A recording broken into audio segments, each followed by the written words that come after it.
Hello and welcome back to An Old Man Watches, where today I'm going to be talking about a movie that Paramount swore would never happen, Friday the 13th, Part 5, A New Beginning.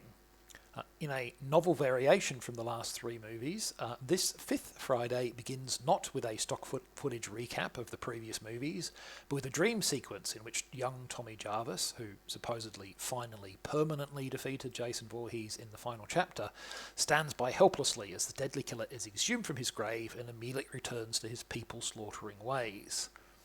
This is, however, as I said, just a dream sequence. In the waking world, Tommy Jarvis isn't that 12-year-old boy anymore. He's now 18 and being shuttled from his old psychiatric facility to a new, more forward-thinking establishment called Pinehurst. It is hoped that the Pinehurst treatment plan will do a better job of managing Tommy's fits of violent rage, not to mention his persistent hallucinations that Jason Voorhees is still around.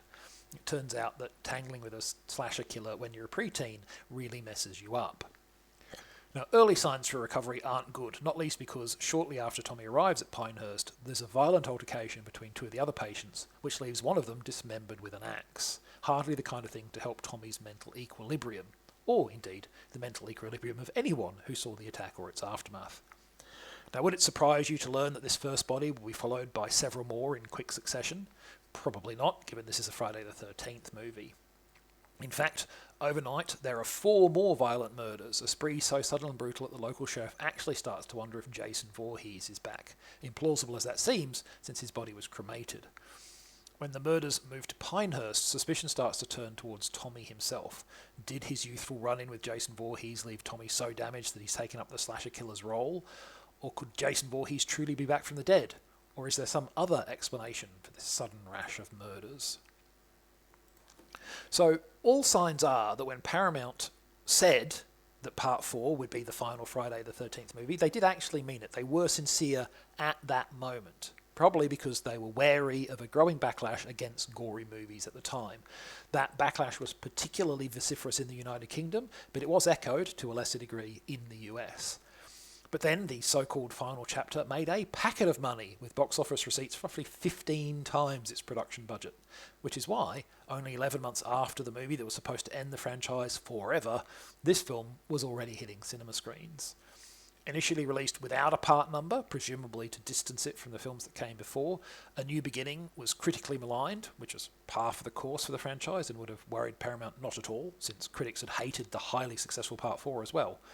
More worryingly though, the film also failed to win over franchise fans. They still went and saw it in decent numbers, but the box office dropped off by over a third. That was still plenty enough profit to guarantee that Friday the 13th would be back, of course, but led to the shelvings of plans for a thematically linked trilogy of films, and a highly contrived return of the franchise roots in the subsequent year's Part 6. So what went wrong with Part 5, A New Beginning? So, it is perhaps to the creative team's moral credit that having been told to make another Friday the 13th after the franchise was supposedly gone forever, they did seem to attempt to deliver a movie that did new things while still feeling like a connected part of the existing franchise. Now, they may well have thought that this strategy gave them the best chance of navigating the competing risks of either A, being accused of just doing the same thing again and again and again and again, frankly, versus B, being accused of cynically cashing in on the franchise by sticking the name on an unrelated movie. The reception to 1982's Halloween 3, Season of the Witch, may have played a part in that concern. Thus, we get a film where the characters talk about Jason Voorhees a lot, anchoring the narrative to earlier films, but from the opening scene, the structure is different to what has come before. We get a movie where the central character is a survivor from the previous film, which again provides a link back to the earlier movies, while simultaneously being a point of difference since the franchise had never done that before. Previously, if a survivor reappeared in another movie, it was solely to get killed off very quickly. We also get a film that is replete with the bosoms and kills for which the franchise was notorious. In terms of pure body count, this is the most deadly Friday yet, presumably because there's an assumption that that's what the audience is there for. This is emphatically still a slasher movie, unlike Halloween 3, and maybe it was hoped that this would prevent similar disappointment from the fans. Now, as I've already spoiled, it didn't work. Because for as much effort as there seems to have been put into crafting a film that still feels like a Friday the 13th while tacking in a different murderous direction, there's very little sign of an effort to make the movie good. The first warning in this regard is that the primary credited writer is Martin Kissrosser, who was responsible for the somatic slop that was Friday the 13th Part 3. That was a supremely lazy movie, and this one is too.